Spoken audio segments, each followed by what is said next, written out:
Talk Telugu ఛానల్కి స్వాగతం. మనం ఇంతకుముందు వీడియోలో రామాయణంలో 6 కాండలు ఉంటాయని తెలుసుకున్నాం. అందులో మొదటి కాండ బాలకాండం. శ్రీనారాయణుని నిరంతరం స్మరించే నారద మహర్షి ఒకనాడు మునిశ్రేష్ఠుడైన వాల్మీకి ఆశ్రమానికి వచ్చాడు. నారదుడు తపస్వి, వాక్చతురుల్లో శ్రేష్ఠుడు. వాల్మీకి జిజ్ఞాసతో నారదుల వారిని అడిగాడు, ఓ మహర్షి, అన్నీ మంచి గుణాలు కలవాడు, ఎలాంటి ఆపదలు చుట్టుముట్టినా తొనకనివాడు, ధర్మం తెలిసినవాడు, ఆశ్రయించిన వారిని ఆదుకునేవాడు, మాట తప్పనివాడు, సకల ప్రాణులకు మేలు చేసేవాడు, వీరుడు, ధీరుడు, అసూయ లేనివాడు, అందమున్నవాడు, ఇలాంటి శుభ లక్షణాలు కలవాడు ఎవరైనా ఈ లోకంలో ఉన్నాడా అని ప్రశ్నించాడు. నారదుడు చిరునవ్వుతో సమాధానం ఇచ్చాడు.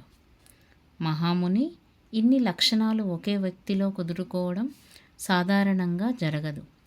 కానీ నీవు తెలిపిన విశిష్ట గుణాలన్నీ మూర్తీభవించినవాడు శ్రీరాముడని తెలిపాడు. రామాయణ గాథను సంక్షిప్తంగా వాల్మీకి వినిపించాడు నారదుడు. అక్కడి నుంచి బ్రహ్మలోకానికి వెళ్ళిపోయాడు.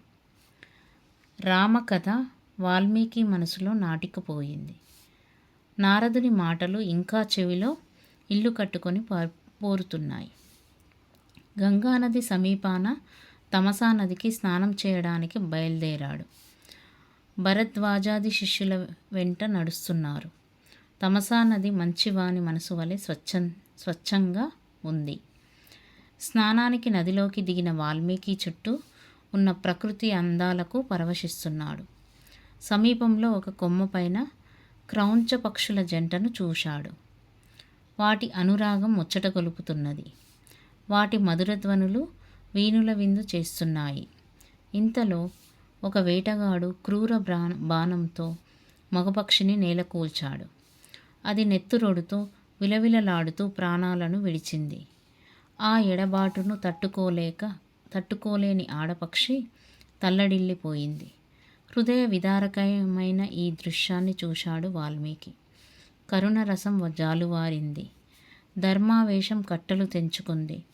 వెంటనే నోటి వెంట అప్రయత్నంగా మానిషాద ప్రతిష్ఠాంత మఘమ శాశ్వతి సమాహ యత్ క్రౌంచ మిథున దేకం అవధి కామమోహితం.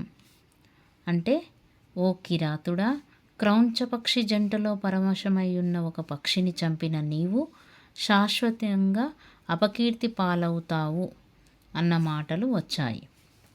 అననైతే అన్నాడు, కానీ తర్వాత అతనికే ఆశ్చర్యం వేసింది.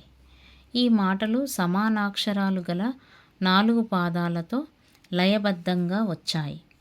ఇది ఛందోబద్ధమైన శ్లోకమేనని నిర్ధారించుకున్నాడు.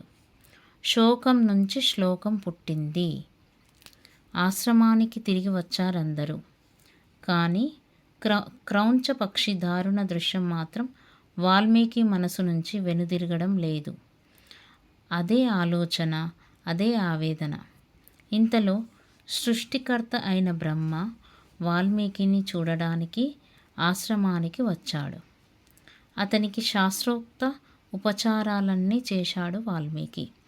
బ్రహ్మ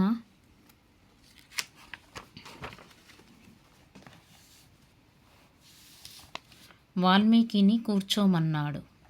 బ్రహ్మ ఆసనం కన్నా కొంచెం తక్కువ ఎత్తు గల ఆసనంపై కూర్చున్నాడు వాల్మీకి. ఇది పెద్దల పట్ల ప్రవర్తించవలసిన తీరు. బ్రహ్మ ఎదురుగా ఉన్న క్రౌంచపక్షి బాధ వాల్మీకిని వదలడం లేదు. మనసులో మానిషాద శ్లోకమే మళ్ళీ ధ్వనించింది. అన్నీ తెలిసిన బ్రహ్మ చిరునవ్వును చిందిస్తూ, ఓ మునీశ్వర, ఓ ఋషీశ్వర, నీవు పలికినది శ్లోకమే. అది నా సంకల్ప ప్రభావం. ఈ ఛందస్సులోనే శ్రీరామ చరిత్రను రాయమని ఆదేశించాడు. నారదుడు స్పష్టంగా వివరింపని రామకథ రహస్యాలు కూడా స్ఫురిస్తాయని అనుగ్రహించాడు. ఈ భూమండలంలో పర్వతాలు, నదులు ఉన్నంతకాలం రామాయణ గాథను జనులు కీర్తిస్తూనే ఉంటారని ఆశీర్వదించాడు. బ్రహ్మ ఆదేశానుసారం రామాయణ రచనకు శ్రీకారం చుట్టాడు వాల్మీకి మహర్షి. అయోధ్య నగరం. సరయూ నది తీరంలో కోసల అనే సుప్రసిద్ధ దేశం ఉంది. అందులోనిదే అయోధ్య అనే మహానగరం.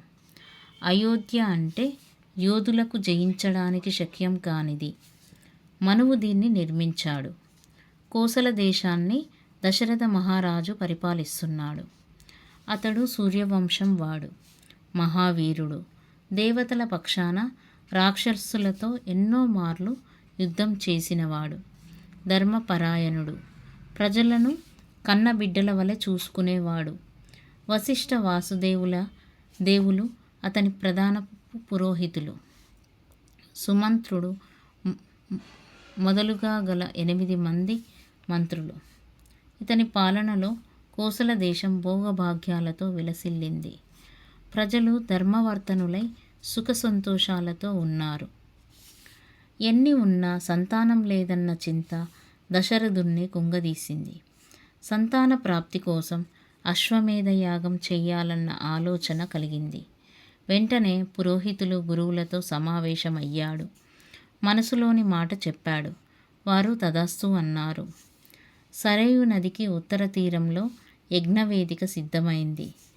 మంత్రి సారథి అయిన సుమంత్రుడు ఈ యాగానికి ఋష్యశృంగ మహర్షిని ఆహ్వానిస్తే ఫలవంతమవుతుందని సూచించాడు. ఋష్యశృంగుడు విభాండక మహర్షి కుమారుడు, నిష్ఠాగరిష్ఠుడు. అతడు ఎక్కడ ఉంటే అక్కడ వానలు బాగా కురుస్తాయి. దశరథుని ఆజ్ఞ మేరకు ఋష్యశృంగుణ్ణి సగౌరవంగా తోడుకొని వచ్చారు. 3 రోజుల పాటు అశ్వమేధ యాగం శాస్త్రోక్తంగా నిర్వహించారు. తర్వాత దశరథుడు ఋష్యశృంగునితో పుత్ర ప్రాప్తి కోసం చేయవలసిన క్రతువును గురించి అడిగాడు. ఆ భారాన్ని ఋష్యశృంగునిపైనే ఉంచాడు. దశరథుని అభ్యర్థనను మన్నించిన ఋష్యశృంగుడు పుత్రకామిష్టి అనే యాగాన్ని ప్రారంభించాడు. హవిస్సులందుకోవడానికి బ్రహ్మాది దేవతలు, గంధర్వులు, సిద్ధులు, మహర్షులు యజ్ఞశాలలో ప్రత్యక్షమయ్యారు. అదే సమయంలో దేవతలందరూ బ్రహ్మను చేరి తమ గోడు వెళ్ళబోసుకున్నారు. రావణాసురుడు బ్రహ్మ వరప్రభావం చేత విర్రవీగుతూ తమను చిత్రహింసలకు గురి చేస్తున్నాడు. ముల్లోకాలను బాధించడమే కాక ఇంద్రుణ్ణి సైతం రాజ్యభ్రష్టుణ్ణి చేయడానికి పూనుకున్నాడని తెలిపారు. అతని దుండగాలకు అంతే లేదన్నారు. ఋషులు, యక్ష, గంధర్వుల మాట అటుంచి అతని భయంతో సూర్యుడు, సముద్రుడు, వాయువు కూడా తమ సహజ స్థితిని ప్రకటించలేకపోతున్నారని వాపోయారు. అతని పీడ విరుగుడయ్యే ఆలోచనను బ్రహ్మనే చెప్పమని వేడుకున్నారు. బ్రహ్మ దేవతలతో రావణుడు గంధర్వ, యక్ష, దేవ, దానవులచే మరణం లేకుండా నన్ను వరం కోరాడు. మానవుల పట్ల అతనికి చులకన భావం. అందుకే వారి గురించి ప్రస్తావించలేదు. కనుక మానవుని చేతిలోనే రావణునికి మరణం ఉందని అన్నాడు. ఇంతలో శ్రీ మహావిష్ణువు శంఖచక్ర గదాధారి అయి వచ్చాడు. దేవతలు ఆ దేవదేవుణ్ణి అనేక విధాలుగా స్తుతించారు. వరగర్వం చేత కన్ను మిన్ను గానక ప్రవర్తిస్తున్న రావణుణ్ణి సంహరించడానికి మానవుడిగా అవతరించమని అభ్యర్థించారు. దశరథ మహారాజు గారి 3 భార్యలకు 4 రూపాలలో పుత్రుడవు కమ్మని ప్రాధేయపడ్డారు.